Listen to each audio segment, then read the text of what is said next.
Bonjour, bienvenue à notre webinaire ce matin. Vous êtes déjà nombreux à être connectés. On va attendre quelques minutes, mais voilà, on va démarrer d'ici 3 à 5 minutes. Merci à toutes et à tous d'être là. On démarre voilà, d'ici 2-3 minutes.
On attend encore un petit peu, c'est ça, Luc?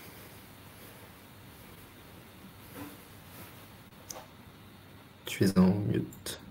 Ouais, on va attendre juste une minute et on va démarrer. On est très heureux de faire, d'animer ce webinaire sur ce sujet qui devrait devenir d'actualité de plus en plus. Tout à fait. On va démarrer tout doucement. Je suis ravi d'animer ce webinaire en compagnie de 55 avec Charles et Ophélie sur la thématique du server-side, idées reçues et vrais bénéfices. Donc, on va tout simplement se présenter. En pratique, vous aurez à disposition le replay. Vous avez un onglet questions dédié pour poser vos questions et vous pouvez voter pour la question si elle a déjà été posée et on répondra à la fin du webinaire aux questions ayant le plus de votes, voilà, dans l'ordre idéalement. Et l'onglet chat est dédié plutôt à la conversation. Voilà, donc bonjour, bienvenue à tous et à toutes. On va démarrer et je vais laisser Ophélie se présenter. Bonjour à tous, donc je suis Ophélie, je suis arrivée chez 55 en avril 2021, mais je suis dans la web analyse depuis 2013, notamment spécialisée sur des sujets de collecte site-centrique. J'ai eu l'occasion de travailler beaucoup avec Commanders Act sur la mise en place de leur TMS, qui soit côté client, mais aussi côté serveur avec des clients notamment du travel. Et je suis ici avec Charles sur le sujet server-side parce que chez 55, c'est un sujet qui nous préoccupe et qu'on a pu mettre en place chez beaucoup de clients. Donc, je vais laisser Charles se présenter pour développer son profil. Bonjour à tous, donc je suis très heureux d'animer ce webinaire avec Luc et Ophélie. Donc pour ma part, ça fait un petit moment que je suis chez 55 et donc je travaille dans l'équipe expertise et innovation, qui est une équipe transverse chez 55 qui, comme son nom l'indique, aide les consultants et les clients sur des sujets techniques ou innovants. Et en effet, on a pris le virage de la privacy et du post-cookie chez 55 depuis quelques temps maintenant, et c'est ce sur quoi je me spécialise, donc, et en particulier sur les sujets de server-side. Quant à moi, je suis Luc Morna, je suis country manager chez Commanders Act depuis 5 ans. Voilà, je m'occupe avec mes équipes de tous nos clients en France. Commanders Act, la plupart d'entre nous vous nous connaissez déjà, mais on est éditeur d'une Customer Data Platform en mode SaaS. L'entreprise a été créée il y a plus de 10 ans. On a 450 clients et on a une expertise et une solution server-side qui existe depuis 5 ans. Néanmoins, compte tenu de l'ampleur du sujet, on travaille depuis plus d'1 an à la sortie de notre nouvelle plateforme qui sera lancée le mois prochain. Et donc 55, de la même façon, je pense que vous nous connaissez un petit peu, mais donc on est une société de conseil en data marketing. Ça fait donc je crois 11 ans, 12 ans qu'on existe. Et donc on est historiquement français, mais donc on est présent à l'étranger également, avec 300 collaborateurs au total. Et donc on aide nos clients à mettre la donnée au service de leur marketing et de leurs relations clients. Et donc ça va donc de la stratégie data jusqu'à la customer experience, en passant par l'architecture data ou le media advisory. Merci. Alors, je vous propose qu'on démarre. On a un nouvel élément qui est apparu, ou en tout cas qui prend de l'ampleur dans l'écosystème digital, qui est le server-side. On va essayer de comprendre le sujet, voilà, de voir un petit peu son importance, balayer un certain nombre d'idées reçues. La première idée reçue, c'est qui dit serveur dit cloud, recours à l'IT, des nouveaux langages de développement, on sort du scope du marketing. Voilà une question très simple, est-ce qu'on n'aura plus du tout besoin de tags? Merci Luc pour cette question auquel je vais répondre au mieux. Donc effectivement, elle va me permettre de cerner ce qu'on entend par server-side, qui est un terme assez détourné ou en tout cas assez générique, peu compris encore par tout le monde. En réalité, dans la majorité des cas, il reste souvent des tags client-side parce qu'on a toujours besoin de l'information au plus près des interactions utilisateurs pour le fonctionnement global de la collecte site-centrique. Donc aujourd'hui, la structure la plus fréquente, c'est d'avoir un TMS client-side pour garder toujours la flexibilité de la collecte côté client, avec des points de mesure par interaction qui envoient de la donnée sur un TMS server-side, donc sur un serveur server-side qui héberge le TMS. Donc on peut considérer déjà comment on a besoin de conserver ce tag client-side qui envoie la donnée des interactions utilisateurs vers le serveur du TMS server-side, qui lui-même va paramétrer des tags server-side pour envoyer la donnée côté serveur des technologies de collecte comme Google, Facebook, etc. Donc, on est plus sur une approche client to serveur. Une véritable approche serveur to serveur reste possible, mais plus complexe et contraignante, donc moins flexible et donc plus difficile à mettre en place à court terme, car finalement, elle est très éloignée techniquement des véritables actions des utilisateurs sur la plateforme digitale. Ok, mais alors du coup, comme on va continuer à avoir du tracking et du tagging client-side, est-ce qu'il y a un véritable bénéfice à cette architecture? Alors oui, quand même. Donc, comme l'a dit Ophélie, dans l'architecture la plus courante, on garde habituellement donc, un tag client-side par interaction qui envoie la donnée au TMS server-side. Mais après, ce TMS server-side, lui, il peut envoyer la donnée à X technologie. Là où auparavant, on aurait eu un tag par techno client-side. Donc on voit en fait qu'on allège très significativement la charge côté navigateur, ce qui veut dire moins d'effet de lag, d'impression que la page charge en boucle, voire de ralentissement de l'affichage de la page en elle-même. Donc ça, c'est pour la partie allègement de la charge. Mais il y a aussi un autre bénéfice à garder une partie des tags client-side et garder une approche hybride client-side, server-side, c'est de pouvoir mieux s'adapter à la roadmap des différentes technos de tracking média ou analytics. Parce qu'en fait, toutes ces technos ne sont pas encore compatibles server-side. Donc nous, notre recommandation, c'est vraiment d'avoir une approche graduelle dans votre migration server-side, migrer ce que vous pouvez migrer et garder client-side ce qui ne peut pas l'être encore. Et aujourd'hui, donc du côté de Commanders Act, les technos disponibles en server-side, c'est les technos qui sont les plus impactés par les changements des derniers mois. Donc affiliation, réseaux sociaux et analytics notamment. Merci Charles. Du coup, je vous propose qu'on passe à une autre idée reçue. On a toujours du tracking qui part depuis le navigateur, qui arrive sur un serveur, mais tout ça, est-ce que c'est pas un peu black box, puisqu'à l'intérieur du serveur, on ne va plus trop voir ou contrôler ce qui se passe? Est-ce que c'est pas une manière de cacher sous le tapis une partie des éléments, certaines techniques? Alors, surtout pas, s'il vous plaît, ne voyez pas le server-side comme une façon de cacher des technologies. C'est vrai que ça pourrait être tentant, on pourrait se dire, je vais cacher mon Google Analytics, mais donc il ne faut surtout pas voir le server-side comme quelque chose qui permet de faire ça. D'autant plus que vous avez l'obligation légale de mettre la liste complète des vendors sur votre CMP, sur votre page de mention légale. Donc non, le server-side, c'est pas une façon de cacher des technologies. Oui, et je rajouterais que techniquement, la mesure server-side, c'est pas une black box, mais plutôt l'inverse. Si on prend l'exemple du client-side aujourd'hui, quand on pose un tag, on appelle des librairies qui sont finalement sur le domaine tiers des solutions. On paramètre des variables pour les alimenter et des règles pour les déclencher. On les paramètre explicitement dans le TMS client-side. Mais ensuite, les API qu'on appelle peuvent très bien augmenter le tracking avec des tags implicites chargés par les librairies qu'on a autorisées par nos tags. Comme par exemple le sujet de tag en cascade qu'on voyait souvent, le sujet du piggybacking, où là on comprend très vite qu'on a la maîtrise du premier tag, mais si finalement il y a des tags qui sont embarqués par ce premier tag, on n'a aucune maîtrise sur ceux-ci. Alors qu'en server-side, comme tout se passe sur un serveur sécurisé intermédiaire où on contrôle précisément chaque tag, on peut décider précisément quelle variable on envoie pour chaque partenaire et par exemple restreindre aussi quelle variable on envoie à certains partenaires, notamment des sociétés américaines, qui est un sujet chaud du moment. Donc dans l'interface server-side, du TMS server-side, on a finalement le contrôle des données envoyées aux différents partenaires.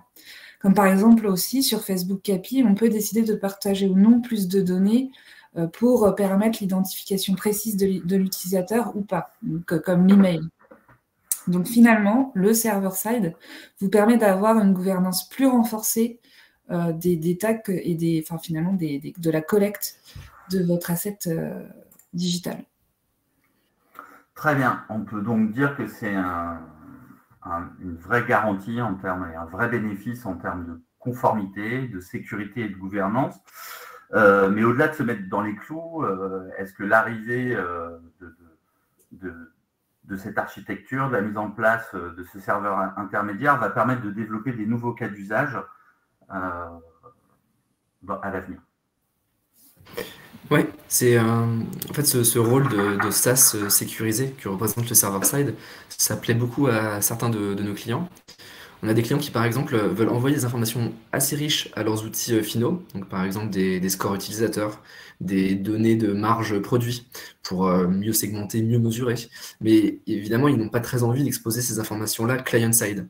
Donc avec du server-side, ils peuvent utiliser donc, ce SaaS intermédiaire pour enrichir une collecte client-side plus légère et in fine donc envoyer des informations de façon sécurisée aux outils finaux. Donc oui, le server-side, c'est bien d'un point de vue sécurité et conformité, mais ça permet aussi des nouveaux cas d'usage. Ok, merci Charles. Je propose qu'on passe à l'idée reçue suivante. On présente souvent le server-side en fait comme une solution un peu magique, la technologie post-cookie, qui pourrait régler la disparition des cookies tiers et en particulier le blocage de l'identifiant sur iOS 14. Comme je disais, tout ça, ça semble un petit peu magique. Est-ce que c'est pas un petit peu exagéré? Tout à fait. Je pense que cela vient du fait qu'on a du mal à visualiser ce qu'est le server-side. Donc, on l'a dit, ce n'est pas complètement une black box. Finalement, un tuyau qui est alimenté par le client, encore une passerelle, entre l'application digitale et les outils de collecte, qui soient analytics ou médias. Ces outils, ils ont toujours besoin d'être alimentés aujourd'hui par un identifiant qui est toujours porté soit par le cookie, soit par l'IDFA. Donc, si ce tuyau n'est pas alimenté de ces informations, qu'il soit server-side ou non, on ne reçoit pas l'information, donc on ne pourra pas finalement pallier le fait qu'on n'a pas accès aux informations, qu'on soit server-side ou pas. Ok, donc pour l'IDFA et les cookies tiers, c'est clair, pas de solution magique, mais le server-side va quand même préparer l'écosystème à un monde post-cookie. Tiers, pardon, en quel mot sur la fin des cookies tiers. Oui, alors en fait, je pense qu'il faut admettre qu'on ne pourra plus traquer de façon universelle des utilisateurs sur le web avec des cookies tiers ou des traceurs tiers. Mais du coup, dans ce contexte-là, d'après nous, le server-side, c'est vraiment la technologie qui permet de se préparer à ce nouveau marketing, parce qu'en fait, c'est la technologie qui permet de sécuriser les données first party, qui viennent de vos sites web ou applications. Et donc, d'un point de vue business, qui dit des données first party sécurisées, donc résilientes, dit que vous allez avoir une donnée qui est plus stable dans le temps pour vos mesures et vos activations. Et un exemple illustratif, avec le tracking server-side, vous pouvez donc étendre la durée de vie des cookies first, là où autrement ils auraient été bloqués sur Safari à 1 ou 7 jours, suivant les cas. Donc en résumé, non, le server-side, ce n'est pas une solution pour les cookies tiers, mais ça permet de sécuriser les données first qui, elles, sont résilientes. Ok, très clair. Merci Charles. Après, un point, si je puis dire, hautement d'actualité autour du server-side et du consentement. Voilà, c'est une idée reçue assez tenace voilà, qu'on peut entendre. Parce qu'on est en server-side, on n'a absolument pas besoin, c'est une alternative à la demande du consentement et on n'aurait pas besoin de consentement. Non, c'est pas du tout le cas. Comme on l'a dit, le server-side reste un tuyau, un nouveau canal pour collecter la donnée et il nous permet d'avoir finalement un environnement plus sécurisé pour collecter la donnée et la maîtriser.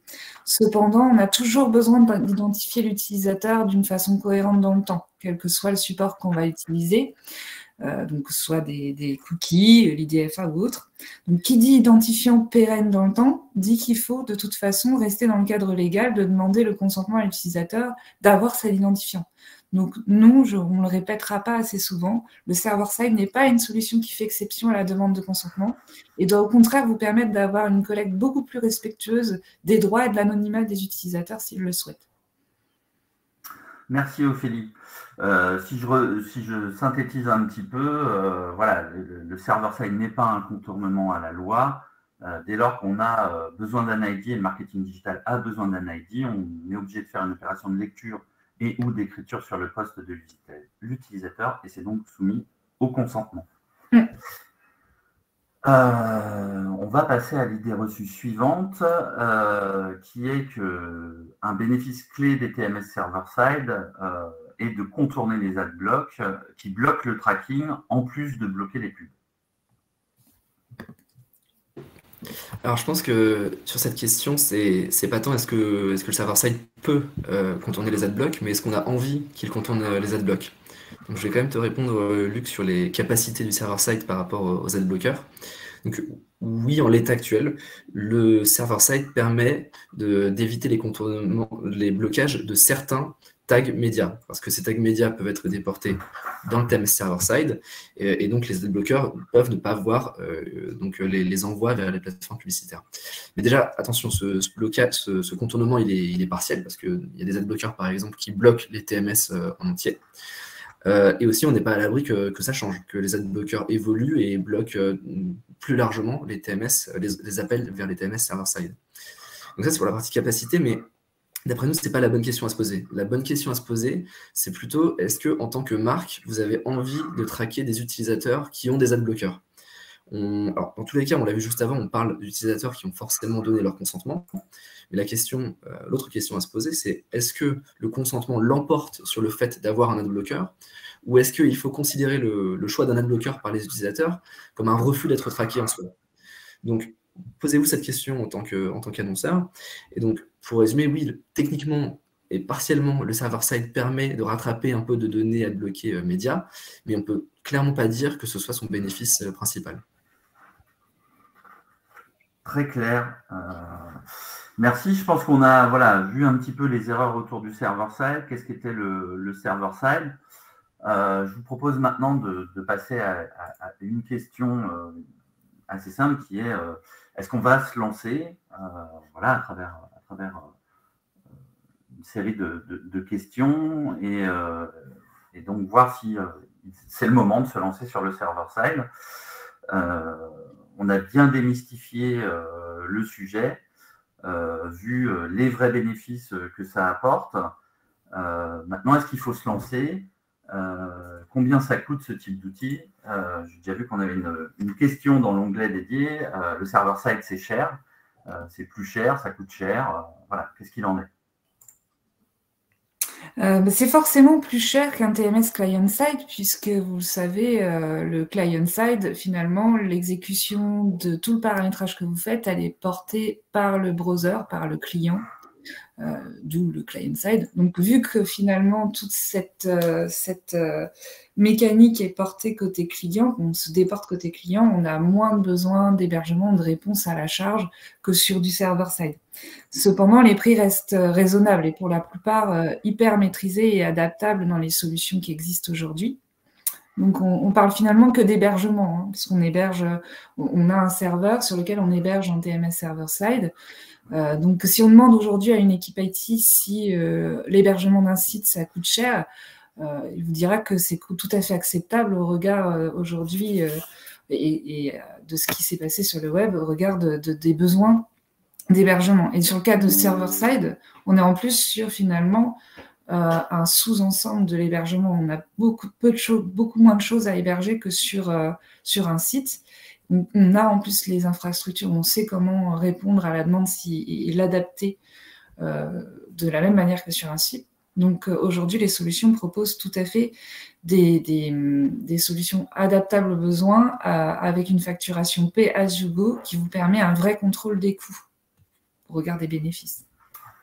Super, merci Ophélie. Et pour compléter, Commanders Act, donc, le mois prochain, va lancer sa nouvelle plateforme, qui sera une plateforme plug and play avec un ensemble de connecteurs, un dispositif de connecteurs à la demande en cas de besoin.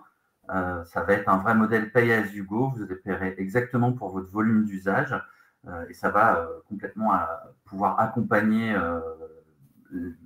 vos cas d'usage.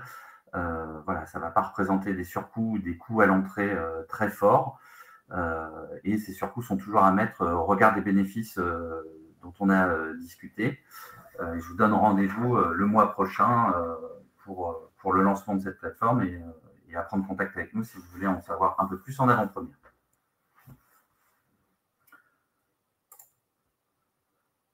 L'idée reçue suivante, c'est, voilà, comme c'est un sujet serveur très IT, enfin le mot serveur rappelle beaucoup l'IT. Est-ce que Charles, tu peux nous expliquer les grandes étapes? Voilà, est-ce que ça veut dire que tout sera géré par les IT, le marketing n'a plus la main comme il l'avait classiquement? Voilà, comment ça va se passer un petit peu tout ça? Oui, je pense qu'il ne faut pas se tromper. Les TMS, même s'ils sont server-side, restent des outils marketing. Et donc les tags server-side resteront manipulés par des équipes analytics ou médias sans forcément avoir besoin à chaque fois de l'IT pour ajouter ou modifier un tag. Ça, c'est sur la partie interface, une fois que l'outil est live. Et pour la mise en place, donc et le serveur en lui-même, là, ça dépend pas mal de la technologie. Il y a certains TMS server-side qui vont être donc assez custom et qui vont nécessiter, en revanche, oui, une intervention one-shot de l'IT au début pour finalement provisionner un serveur, installer le TMS sur ce serveur, puis dans le temps, monitorer la charge de ce serveur pour faire en sorte qu'il puisse accepter tout le trafic entrant. Donc ça, il y a certains TMS qui fonctionnent comme ça, c'est une approche assez custom. Et il y a d'autres solutions comme Commanders Act qui sont davantage clés en main. Avec Commanders Act, c'est donc c'est Taco qui gère donc le provisionnement et le monitoring des serveurs, et donc en l'occurrence des serveurs en Europe, et donc ça nécessite moins d'implication, pas d'application de l'IT. Et peut-être pour conclure, je voudrais dire qu'en fait, depuis le début, on a parlé pas mal de techniques, de serveurs et de tags, mais il ne faut pas oublier en fait que toute cette technologie, elle émerge pour permettre de nouveaux cas d'usage aux équipes marketing. L'objectif, je l'ai dit juste avant, c'est vraiment de créer un pool de données first party résilient pour aller vers des cas d'activation plus avancés. Que ce soit par exemple de faire de la personnalisation end-to-end entre vos campagnes mail et vos campagnes sociales, ou alors par exemple, je ne sais pas, faire du scoring d'utilisateurs grâce à un tracking enrichi server-side. Donc l'objectif de cette infrastructure qui peut sembler technique, c'est vraiment de permettre des nouveaux cas d'usage business qui se rapprochent des cas d'usage qu'on pourrait avoir dans des CDP, des Customer Data Platform. Super, merci beaucoup Charles. On voit avec l'ensemble des éléments, effectivement, et la plateforme qu'on propose notre plateforme permet de s'affranchir de toute la complexité qu'on peut avoir sur ce sujet-là, avec une gestion de la charge automatique, un développement des usages au fur et à mesure pour aller progressivement dans l'usage complet vers de la CDP. On en a fini avec les idées reçues. Je vous invite, si vous ne l'avez pas encore fait, là, on récapitule les bénéfices. Alors, je vais les reprendre, excusez-moi.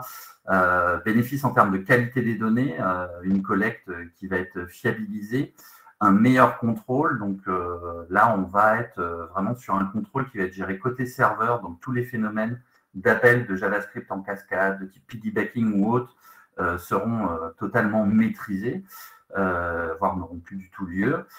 Évidemment, comme il y aura moins d'appels JavaScript, je pense que tout le monde a connu un IT qui râlait parce que les JavaScript étaient trop longs en temps d'appel sur le site. Là, comme le nombre d'appels va être fortement réduit, voire peut être aussi complètement en back-end APIsé sur le serveur, ça va améliorer les performances du site web. Ça apportera plus d'agilité aux équipes parce que le fait de travailler de façon centralisée sur les flux ramène de la simplicité dans la gestion un peu multi-conteneur et multi-tag qu'on peut avoir, et une garantie en termes de sécurité et de respect de la vie privée, puisque, encore une fois, dans ces flux, vous pourrez avoir un contrôle renforcé, un consentement qui sera géré nativement au niveau du server-side directement, permettant de renforcer tous ces aspects-là.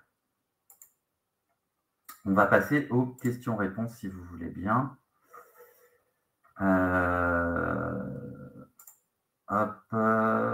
va les prendre dans l'ordre. On a 3 questions. J'ai dit que je prenais les questions les plus votées. Il y en a une qui a été répondue. Pardon. Je vais prendre la question suivante. Merci pour cette question. Les technos qui collectent toutes les interactions jusqu'au mouvement de la souris, par exemple Content Square, pourraient être envisagés en server-side. Alors, qui veut répondre? Oui, je peux répondre. En effet, je pense que ces personnes a bien identifié quand même les limites de server-side pour certaines technos. Si une techno a besoin de traquer des choses qui se passent donc, sur le navigateur et de façon très précise avec des clics, du hovering, ça veut dire qu'il y a forcément une partie de l'intelligence de collecte JavaScript ici qui reste client-side.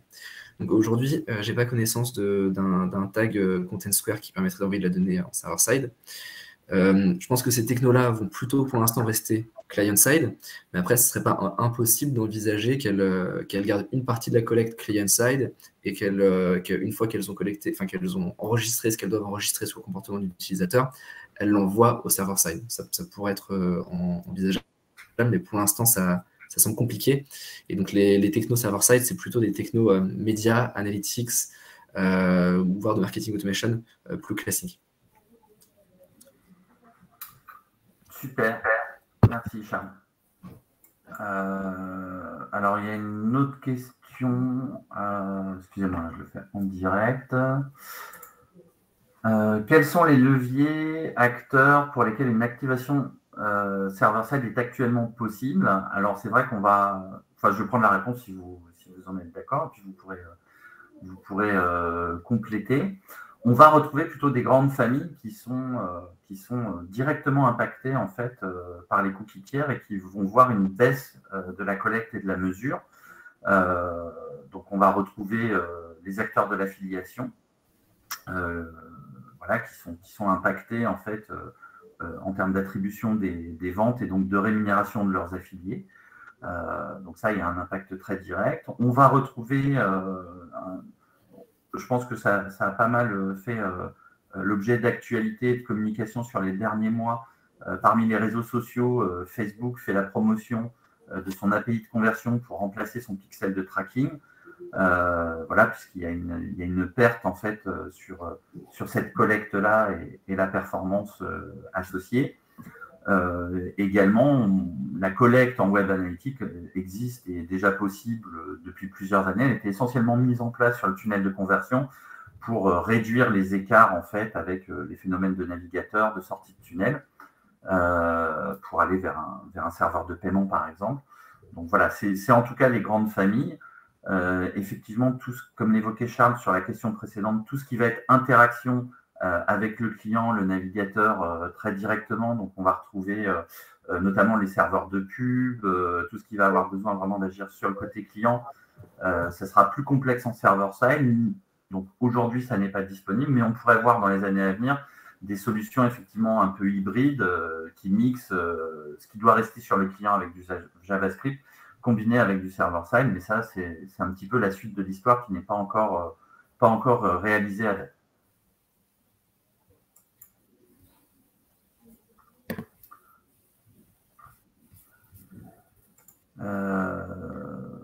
Voilà, je regarde.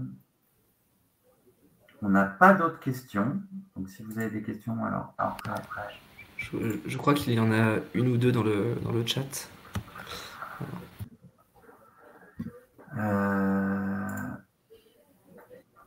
Alors oui, il y en a une dans le chat. Effectivement, donc l'enrichissement du tracking par ces données offline étant le cas le plus intéressant, il implique aussi des interactions beaucoup plus fortes avec les data lakes de l'entreprise. Donc immanquablement, les besoins des équipes IT. C'est plus une affirmation qu'une question en fait. Oui. Non, c'est vrai qu'en fait, pour l'instant, le cas d'usage qu'on voit le plus fréquemment chez nos clients, c'est de faire du server-side, donc pour le tracking web, des sites web. Et donc là, en effet, donc il y a de l'application de l'IT au début de projet et après, c'est plus côté métier. Mais comme je disais, on se dirige au fur et à mesure vers des cas d'usage plus CDP, donc avec des sources de données plus variées. Et donc, si les sources de données elles viennent de votre data lake, par exemple, là, en effet, il y a une application de vos équipes IT qui peut être plus forte. Et après, il y avait deux questions de Mathieu. Vas-y, Charles. Ouais, alors, pour le moment, peu de technologies utilisent le server-side. Pardon, on a beaucoup de partenaires donc ne le proposent pas. Y aura-t-il un moment où la migration client-side vers server-side pourra être totale? Alors, je pense qu'il y aura certainement toujours des technos qui ne fonctionneront que client-side, ou quasiment que client-side. Donc, Content Square, par exemple, voilà, c'est forcément en grande partie client-side. Ce qui devrait faire accélérer encore le server-side. Je ne sais pas si on ira vers un server-side total, probablement pas pour tous les types d'acteurs, parce que ça demande quand même un petit effort au début. Mais ce qui pourra faire accélérer le server-side, je pense que c'est deux choses. C'est les raisons de compliance, parce qu'on l'a dit, ça permet de mieux contrôler la donnée qu'on envoie au techno final, et la fin des cookies tiers aussi. Aujourd'hui, c'est quand même intéressant d'avoir du tracking client-side, parce que le tracking client-side peut récupérer des cookies tiers. Demain, lorsqu'il n'y a plus de cookies tiers, c'est peut-être plus pertinent de passer un maximum de choses server-side. Et donc, une autre question de Mathieu. Si tu me permets, je peux répondre. Donc, est-ce que garder du client-side pour les tags ne pouvant pas être migrés et implémenter des containers server-side pour les tags pouvant être migrés ne va pas justement augmenter la charge sur le site et réduire la performance? J'ai envie de répondre oui et non. C'est-à-dire qu'aujourd'hui, c'est vrai qu'on a l'impression que on ne peut pas tout migrer server-side. Notamment Facebook API, on conserve également les tags client-side. Mais finalement, dans un avenir proche, ce qu'on espère, c'est que justement, on n'ait plus besoin de ces... et ce qu'on espère, et ce qui sera envisagé bien sûr, c'est qu'on n'ait plus besoin de ces tags clients. Et du coup, le plus on retire, même partiellement côté client, le plus de bénéfices on aura sur la charge côté client, puisque tout sera déporté sur la charge du serveur. Donc, ce n'est pas immédiatement visible en l'état actuel de ce qu'est le serveur, de ce que sont les TMS server-side, de ce que permettent les technologies aussi à travers le server-side, mais à moyen long terme, ça va forcément aider à réduire la charge côté client. Ouais, si je peux réexpliquer ce qu'on disait au début, hein, c'est l'architecture, c'est un tag client-side par interaction qui derrière fait dérouler déverser à X techno. Donc par exemple un tag commander qui envoie au TMS server-side commands act, qui ensuite peut envoyer au tag d'affiliation à GA, à Facebook. Donc en effet, souvent il reste un petit peu de tracking client-side, et c'est celui-ci qui va devenir de moins en moins pertinent avec les raisons de conformité certainement et la fin des cookies tiers. Oui, et j'ajouterais que le tag server-side, enfin le tag qu'on met côté client sur le server-side, il fait beaucoup moins de choses que les tags client-side des partenaires nécessairement. Parce qu'il n'y a pas spécialement d'API. En fait, on ne fait que construire la requête avec les informations qui sont en fait les informations transportées vers le serveur. Donc, il n'y a pas, par exemple, de script particulier qui va se charger pour avoir un ensemble de librairies vous permettant du tracking server-side. Non, c'est un tracking beaucoup plus simple que les tags mis en place par les partenaires côté client aujourd'hui. Donc, je crois qu'on a à nouveau des questions dans le... On va essayer de naviguer un peu entre tout. Non, ça va. Alors, ensuite, on a cette question-là, et je ne sais pas vraiment y répondre. Donc, voilà, c'est une question en fait sur la combinaison client-side, server-side, sur les règles. Donc, je répondrai à cette question ultérieurement. On a cette question. Quelles solutions pouvons-nous apporter pour les acteurs display programmatiques qui fonctionnent principalement sur du post-view et pour lequel la mesure server-side n'apporte pas de réponse? Ça, je pense que c'est je vais faire un premier niveau de réponse, mais c'est la grande réalité de la fin des cookies tiers, c'est que c'est la fin du post-view. On va pouvoir compter des choses, mais on ne va plus pouvoir rattacher le post-view à des conversions comme on le faisait, sauf à créer effectivement peut-être des nouveaux moyens techniques voilà, mais qui ne sont pas en tout cas déterminés à date et sur lesquels on n'a pas de visibilité en tout cas sur ce qui pourrait être fait là-dessus.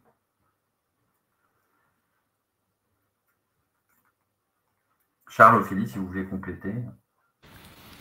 Non, c'est ça. Alors, il y aurait certainement des workarounds pour essayer de combiner un peu les deux, mais il faut voir un peu le niveau d'investissement qu'on veut mettre pour quelque chose, le post-view, qui marche déjà plus très bien sur Firefox, iOS, Safari. Donc voilà, il faut éviter l'acharnement thérapeutique avec les cookies tiers. Merci. Voilà, je pense qu'on a fait le tour des questions. Il y a une dernière question, mais Ophélie, je vois que tu es en train d'y répondre. Ou pas, peut-être. Non, en fait, j'étais en train de la lire, mais on peut y répondre. En fait, j'ai une réponse, mais je pense que faudrait savoir si... j'aimerais confirmer avec toi que la solution Taco Server-Side est hébergée... Enfin, elle peut être... Alors, ouais, je pense comprendre ta question. Alors, en fait, la solution Taco Server-Side est tout simplement en first party. Voilà. Elle va pouvoir être hébergée sur un sous-domaine avec un record et donc assurer cette collecte first party. Après, je vois qu'il y a écrit AdBlocker, ePrivacy, etc. Par rapport à l'ePrivacy, il y a l'intégration native du consentement, donc ça n'est pas un moyen de tout collecter en first party. Il faut être respectueux voilà, de la loi et du consentement. Donc, je le réaffirme, ça n'est pas un contournement là-dessus. Mais voilà, techniquement, c'est une collecte first party et un déclenchement first party, donc il ne sera pas un appel tiers. Pour le moment.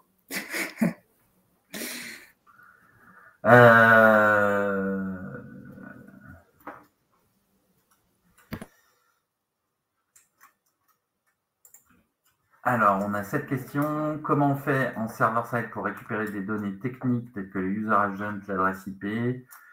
Est-ce que c'est aux équipes techniques de le faire ou bien le tag client-side remonte ces données de façon native? Et ça, je peux répondre si vous voulez. Donc, comme on le disait, finalement, le tag client-side qui va envoyer les informations au serveur, c'est finalement une requête vers le serveur. toutes requêtes que vous voyez qui sont envoyées par vos clients ont un certain nombre d'informations qui sont embarquées nativement, dont l'user agent, l'adresse IP, aussi les cookies first pour information.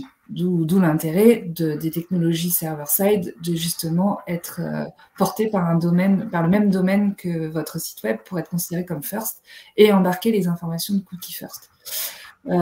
Est-ce que du coup, il y a besoin de faire une intervention technique? Pour toute information technique qui n'est pas finalement de base embarquée par les requêtes HTTP, oui, vous pouvez du coup améliorer et changer le tag, mais un peu de la même manière que vous allez alimenter votre tag client-side pour Facebook, vous allez paramétrer un tag pour votre client, pour votre server-side, côté TMS client, en mettant telle variable de votre data layer en face d'une autre variable, et ça va construire votre requête HTTP vers votre server-side en embarquant la donnée complémentaire dans un paramètre de votre requête qui, elle, va être elle-même considérée comme une donnée supplémentaire et que vous pouvez reprendre de la même manière que vous reprenez une variable de data layer côté client. Côté serveur, vous allez définir un paramètre réceptionné de vos requêtes serveur, donc vos requêtes HTTP vers votre serveur, comme étant une source de données de votre data layer. Et du coup, pouvoir la manipuler dans vos tags server-side, dans votre setup server-side. Super, merci. Je vous propose qu'on s'arrête là. On poursuivra voilà, pour les questions restantes. On reviendra directement vers les personnes qui nous les ont posées. Merci d'avoir participé à ce webinaire et je vous souhaite à toutes et à tous une très bonne journée. Bonne journée, merci à vous pour votre écoute.